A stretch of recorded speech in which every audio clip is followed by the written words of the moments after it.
Tonton video ini sampai selesai agar Anda tidak gagal paham.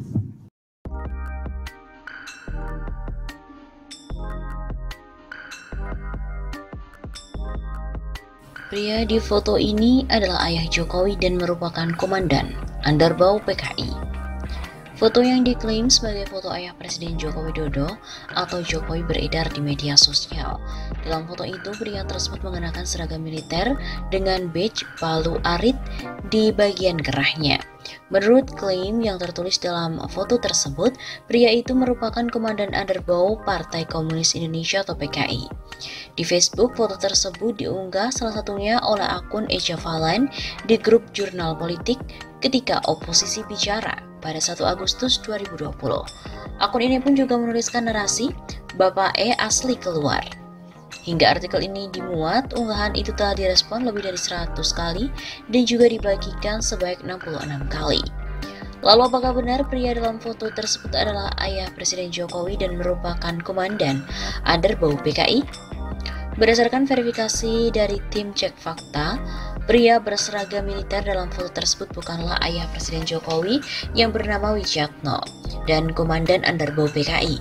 Pria tersebut merupakan Jenderal Wang Zhen, komandan Brigade ke-359 Cina. Fakta itu didapatkan lewat pencarian foto pria tersebut dengan reverse image tool source dan Yandex Image. Melalui pencarian ini, akhirnya redaksi terhubung dengan perpustakaan online Universitas Wisconsin Milwaukee atau UWM Libraries yang menyimpan foto pria itu dalam berbagai pose. Dalam keterangan UWM, foto pria tersebut dalam unggahan akun Eja Valen diambil pada tahun 1944 oleh Harrison Furman dengan catatan China Edward.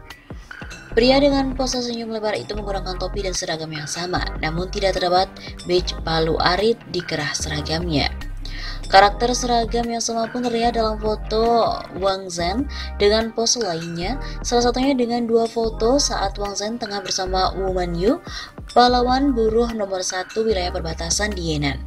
Oleh Furman, dua foto tersebut diambil di lokasi dan juga tahun yang sama dengan foto tadi.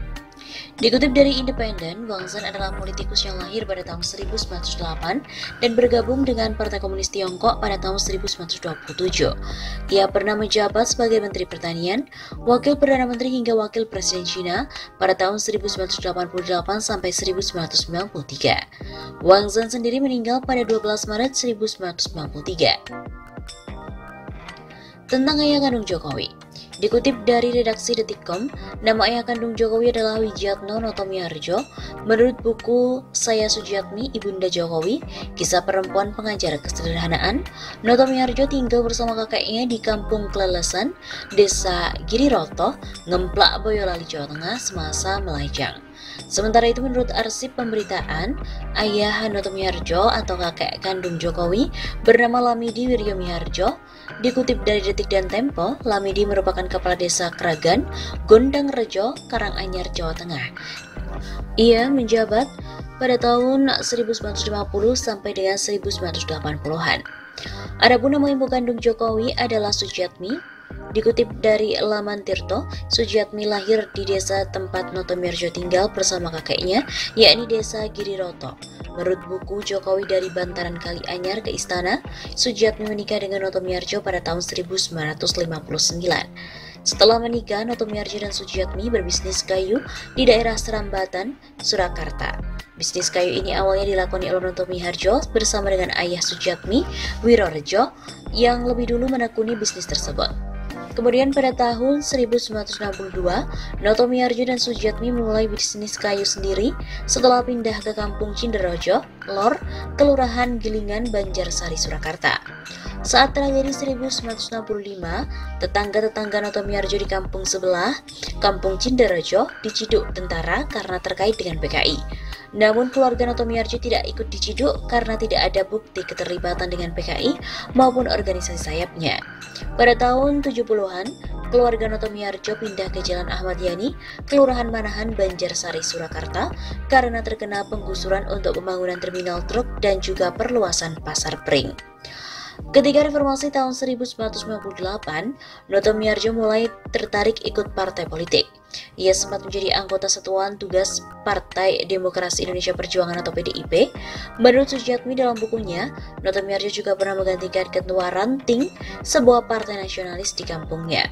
Namun hanya sekitar 2 tahun ketika saat itu karena Noto Miharjo meninggal pada tahun 2000.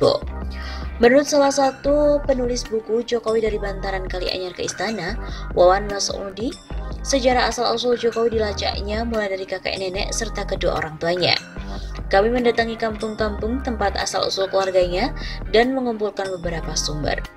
Wawan juga mengatakan fakta bahwa kakek Jokowi dari ayahnya, Lamidi Wiryomiarjo, adalah kepala desa Kragan, telah membantah fitnah bahwa Jokowi merupakan keturunan dan simpatisan PKI.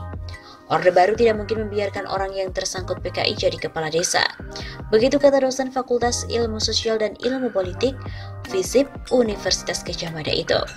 Bahkan, Lamidi juga dipercaya oleh keluarga Presiden kedua RI, Soeharto, untuk menjadi juru kunci sebuah makam yang berada di desa itu, makam R.A. Tisna Ningsih yang merupakan leluhur dari Hartinah Soeharto. Sementara kakek Jokowi dari ibunya, Wirorejo, merupakan seorang pedagang bambu dan kayu. Berdasarkan pemeriksaan fakta tadi, klaim bahwa pria berseragam militer dalam foto merupakan ayah Presiden Jokowi dan merupakan komandan underbau PKI adalah keliru.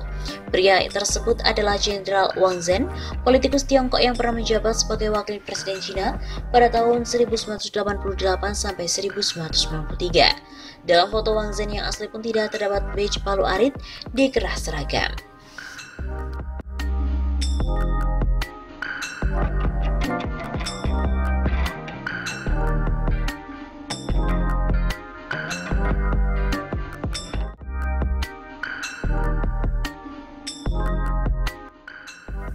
Presiden Gadungan. Presiden Gadungan adalah terjemahan dari fake presiden, bukan presiden sebenarnya. Ini bisa berarti presiden tidak kompeten, baik sebagai seorang kepala negara atau kepala pemerintahan. Ia bisa sebagai boneka yang dimainkan oleh orang, kelompok, atau kekuatan lain. Fake presiden dapat juga identik dengan presiden abal-abal. Presiden Gadungan juga disebabkan delegitimasi jabatan berupa hilangnya kepercayaan rakyat. Keberadaan presiden dinilai hanya merepotkan. Rakyat menderita oleh perilaku politik presiden yang dianggap tak berkualitas dan tak memiliki sensitivitas. Hal seperti ini adalah efek dari orientasi yang hanya pada diri dan kroninya. Lalu, rakyat pun menjadi bulan-bulanan dari slogan yang hanya bernilai pencitraan. Presiden Gadungan atau fake presiden adalah pemimpin yang ilegal. Keabsahan statusnya goyah. Sebagai contoh adalah kejutan kasus yang terbuka setelah disembunyikan 9 bulan. Putusan MA yang menyatakan pasal 3 ayat 7 PKPU nomor 5 tahun 2019 tidak memiliki kekuatan hukum mengikat. Rontoklah dasar hukum penetapan pasangan Jokowi Ma'ruf. Beberapa ahli atau loyalis presiden mengatakan putusan MA nomor 44 P/Hum/2019 tanggal 29 Oktober 2019 tersebut tidak berlaku surut atau retroaktif. Karenanya tak berpengaruh pada putusan MK yang menolak gugatan Prabowo Sandi. Terhadap hal ini tentu terus diperdalam dan masih bisa debat lanjutan. Indikatornya antara lain: pertama, permohonan uji material Rahmawati CS terregister di Mahkamah Agung pada tanggal 14 Mei 2019. Artinya sebelum putusan MK 27 Juni 2019. Maknanya adalah permohonan uji material tersebut sangat berkaitan dengan Pilpres 2019. Bukan berdiri sendiri. Dalam permohonan pemohon pun juga disinggung konteks Pilpres 2019. Kedua, Majelis Hakim yang memeriksa dan mengadili permohonan uji material pasal 3 ayat 7 PKPU tersebut patut mengetahui dan menyadari bahwa uji material ini berkaitan dengan proses Pilpres 2019. Sehingga jika asas retroaktif tak bisa diberlakukan, putusan akan tegas mengatakan keberlakuan putusan untuk Pilpres yang akan datang, atau penafsiran argumentum a contrario.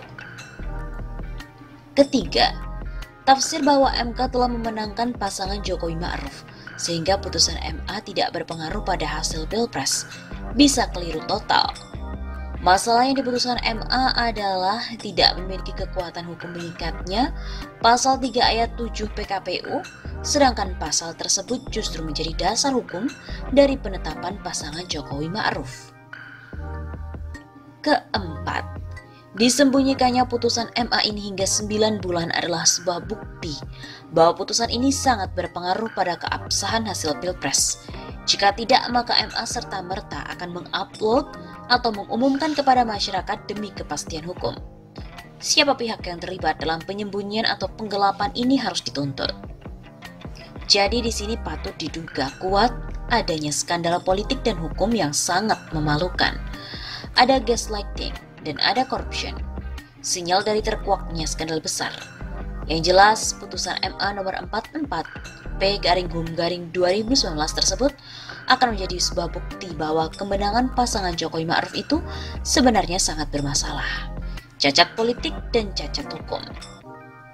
Bila DPR menangkap aspirasi rakyat yang mempermasalahkan kualitas dan legitimasi presiden, maka putusan MA tersebut dapat dijadikan dasar sebagai proses pemakzulan presiden. Putusan MA nomor 44 P/Hum/2019 itu dalam kaitan keabsahan pasangan Jokowi Ma'ruf bukanlah pelintiran, tapi suara hukum dari keadilan dan kebenaran. Sebagai hiburan, khususnya bagi para penjilat politik dan hukum, dihimbau untuk membaca bukunya Mark Green dan juga Ralph Nader yang berjudul Fake President: Decoding Trump's Gaslighting, Corruption, and General Bullshit. Fake President tidak boleh dibiarkan, siapapun dan kapanpun, karenanya harus diakhiri.